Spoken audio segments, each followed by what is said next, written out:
Well, just this week, the Prime Minister announced some new measures to deal with the fact that groceries have become so unaffordable for people suffering from low income in the country. This isn't a trite matter. I mean, what came out of the cabinet meeting last week in Quebec City, in which they discussed this particular problem, is fairly significant in the moment that we're living in. With all the big stuff that's going on, about the Build Canada, Elbows Up, all those other things, is all that was going on, all the difficulties about tariffs, the stuff that was going on at the World Economic Forum and everything else, we tend to lose sight of the fact that families are growing increasingly hungry. A study that we have done at the food bank has shown if things continue at this particular trend, 30% of Canada will be labeled as food insecure by 2035. That's just 9, 10 years from now. So this declaration by the cabinet and by the government is important.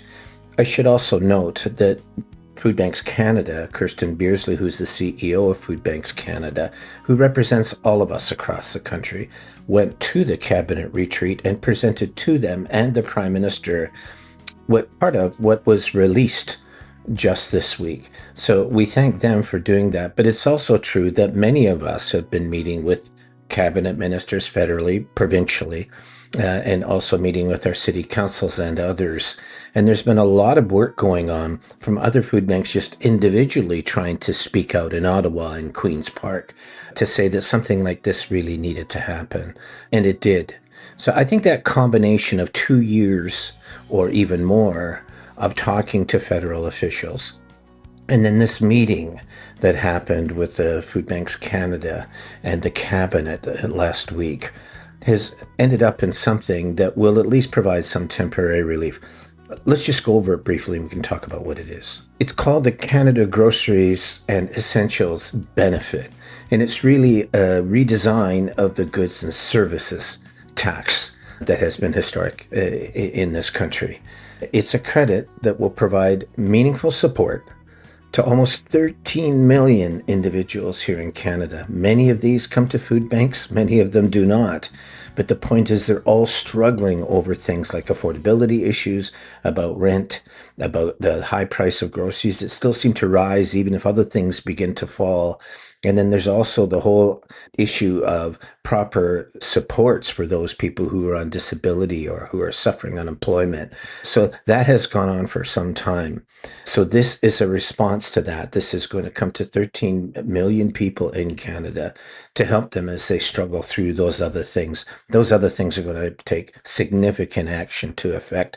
But for right now, this will make a difference for some families going through this difficult winter. And there's a number of different things within that. It's not just that one aspect of the GST that we're talking about. There's certain niches in it that are kind of interesting. For instance, there's going to be $20 million that will go in to top up the local food infrastructure fund. Now, that's something that the government has committed to before, and that they are going to work with food banks across the country because they realize we have the network and the connections, but above all, the direct contact with families that are really struggling or direct contact with the agencies that are helping those people. And so they're going to boost up that fund that helps food banks in Canada. And that's an important thing because many food banks themselves are suffering through the whole cost of living thing. Some have said that they might have to close down, others to limit operations or ration food that's going out to other people. So this $20 million fund will help. And again, it's designed for what the government has said is working on a national food strategy. That's a really important piece. I mean, we don't have that. Years ago, we used to have something called the National Housing Registry, but that was let go way back in the 90s. And all of a sudden, homelessness just got away on us. There wasn't really a housing registry that was able to help people that were of low income. Now the same thing has happened around food. As food was getting away from people, it was going to take the government to establish some kind of registry to be able to know where to put that food within the system. So to develop a national food strategy won't just be about helping people that are finding times difficult. It's talking about what do you do about supplies, sourcing, how do you keep it, how do you distribute it, all of those things. So that will be a help. Part of that is funding that's going to go out for greenhouse buildings. Now, this isn't for food banks, but this is for those who are trying to provide more food in their areas or to get to markets, but who really need greenhouses. Now, I think you know why that is so important. If tariffs are going to come in and Canada is not able to get the amount of food from the United States that it did previously, what do you do in the winter when you need that food? That's what these greenhouses are. These will be heated greenhouses that can grow product 12 months a year, just like the London Food Bank greenhouse does. And that's going to make a huge difference. And I think that for the food industry, the fact that there's an expense, a help for them to be able to construct those buildings pronto and to get it out there is going to help the food industry itself. We're not talking here just about people who of low income and need food. The whole food industry is going to need a shot in the arm, just as the housing industry does, right? Or the energy sector does. The food industry does as well. And this is a start towards that. And that's pretty vital. They also have a thing called a Strategic Response Fund. Now, this is $500 million that will go towards helping supply chain disruptions. So yes, if food is trapped somewhere or doesn't come across the border or whatever it is, this is meant to facilitate getting that food out there or finding other sources of food. So it's $500 million. It's not all just for food, and that's important, but $150 million of it is. That will be for across the country. So once again, they're recognizing that until the greenhouses get made, until there's a new national food strategy that goes out there. By the way, at the food bank, we've been calling for this for a decade, and especially recently, but it's become more important now because of tariffs. Now we're not able to get the food that we did before. We're going to have to develop new domestic industries that can help us to do so. And that's what this strategic fund is for. And that will be a help as well. I mean, we're going to be able to bottlenecks happening around food and they can't get to a certain area. This fund will intervene and try to help that food to be facilitated wherever the problem is at and come to the area where it's needed. I said that this works really on the GST credit that has been in the system for a time. I should say that this, what the Prime Minister announced this week, is for 6 years. So within that time, there's going to be an adjustment time. This is true in every sector, including the auto sector and others. There's going to be this time in which we're going to be without, things are going to be a little bit stretched. More sacrifices will have to be made by all of us. But in this temporary period of time, this money is put into that particular moment so that we can have better adjustment as to what to do about national food insecurity. That's an important piece for something like what the London Food Bank is going through, or most food banks are going through. They're seeing significant increases. Also, it's getting harder for people to donate. So this is something of a shot in the arm, but I didn't want you to think that it was a permanent program. It is for 6 years, and it will be assessed by Food Banks Canada during that time to not only see to test its effectiveness, but also to see, does it need to be expanded after that 6 year period of time? Or is the economy recovered enough that we're able to downplay that somewhat? But at least we've got now, it's not just the government sector that's looking at it, it's Food Banks Canada that will be monitoring it. So there already exists, as you know, a Canada's Grocery and Essentials benefit. That's been going for a time. As a result of the announcement this week, another $8.6 billion are going to be added to that fund.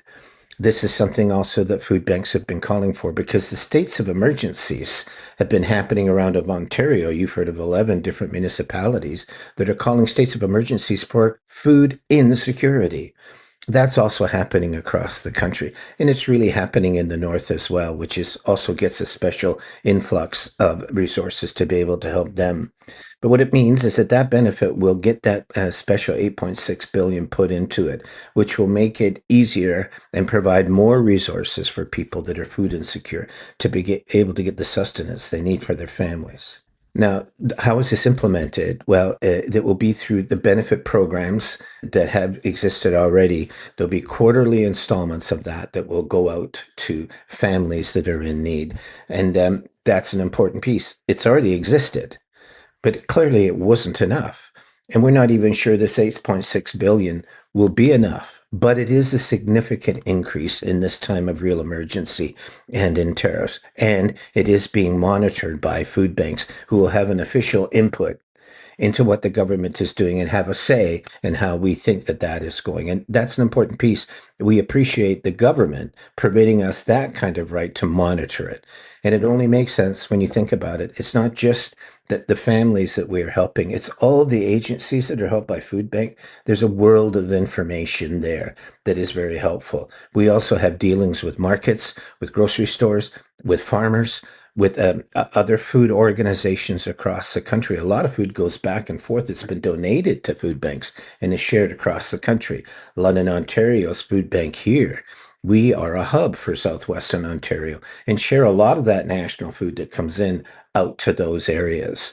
So to have the food banks give a reply or give an assessment of this, what you have done as a federal government, is an important piece. They didn't have to do that, but they put it in, and that might allow the program itself to be refined on an as needed basis. So this benefit is actually going to be expanded or extended over the course of the next 4 years.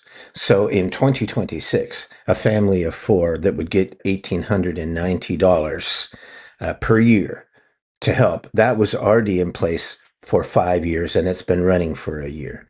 So for the next 4 years, it's going to continue on slightly lower numbers, but it is extended longer than was the original plan. So what it really means is that an individual gets $700 extra a year for food. That's up over last year. And also it extends for 4 more years to help them as we move through this crisis. We should say that the federal government has also vowed to pass legislation or introduce legislation to be introduced into the House of Commons, and I'm sure it will be passed, that will approve the changes of this. So it's not just the government working willy-nilly on its own to try to do its own thing. It's the understanding that all political parties are important in this effort. Food security in this country is not a liberal issue. It's not a conservative issue. It's a Canadian issue. And all of those parliamentarians who are there, who've been elected by their constituencies, will get a chance to vote on this legislation to give it strength. So it won't just be on the whims of one particular party. It will be something that will have the chance to be condoned by all. So as this goes into effect, I think as someone who has spoken to federal representatives and had been down there, I think there's just been a lot of people within the food bank movement that have spoken to elected officials and also to bureaucrats and departments and others about the need to do something in this emergency. What has been happening is billions, even trillions of dollars, when it's all added together, will go into the energy sector. For instance, it will go into the car sector, right? There's just all of these monies that are going. But if at the same time food insecurity continues to grow, what have you really gained if you've got poverty going step in step with prosperity? So we appreciate the fact that the government has listened to what food banks has said. We thank them for even considering to, they've listened to food banks in the past, but to officially listen to Kirsten as she went down there and spoke to them is a really important piece. We have spoken to federal officials about food security, the need to have things like containers, which is what the London Food Bank is doing now, these big shipping containers, turning them into year-round producers of great food, also for greenhouses and other issues. So I think that we all kind of realize that something is going to have to be done. And we're all waiting to see that it would happen as we watch all those other big announcements being made across the country. At least now the government has landed on some food incentives that are going to help people of low income. They're going to help clear up some of the bottlenecks that have happened around food coming to the country and put millions towards that. I think that's important. They're also making things like that full-time growing available even in the winter by doing this greenhouse benefit that they'll be giving to producers. And I think for food banks, those food banks that are just barely hanging in there just by their fingernails, this will be a boost and will help them. These funds, in many ways, will go out through Food Banks Canada, as they always have, out to individual food banks to help them. Also, there'll be some direct participation there. It is a welcome relief. It comes at a time when it's really, really necessary and a very, very bleak winter. But I think it also comes at a time when the uncertainty around tariffs is up there again. We're not really sure what's going to happen. And millions of families in this country are going to be helped by these benefits. So they only extend for 4 more years in that one particular aspect, but at least it will help us get through these really lean times. We thank the government for doing it.